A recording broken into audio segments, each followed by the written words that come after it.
Summer, Congress passed a landmark health care law providing long-sought benefits to generations of veterans exposed to toxins. Tonight, 6 News' Brent Weber visits the VA and speaks with veterans there to learn more about the Pact Act.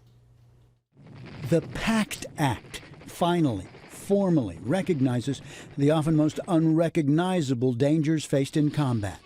Chemical weapons, Agent Orange, burn pits, radiation. And when you're in the Navy, like I was, that's big. Because all the Navy ships have asbestos. Many vets like Kuchera grateful to learn more at the Pact Act awareness event in Omaha. I went quite a few years without taking advantage of the VA benefits, but since I've learned, you're only as good as how much information you receive. Those who served in Vietnam, the Gulf War, post 9/11 theaters, may have endured toxic exposures and may not realize they are now in line for specific care or financial benefits. I want veterans to know there's many older veterans out there that for years have wrestled with Agent Orange and its impact and have really been told time and time again, no, you're not eligible, no, you're not eligible.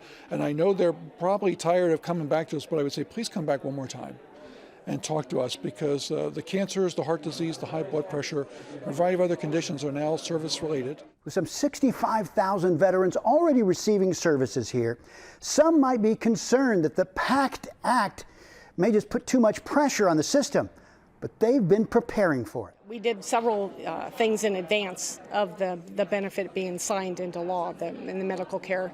We hired a lot of additional employees, and we've been hiring for over a year now. We're prepared to expand services for veterans, including oncology services, because a lot of the connected conditions are cancer, and we understand that.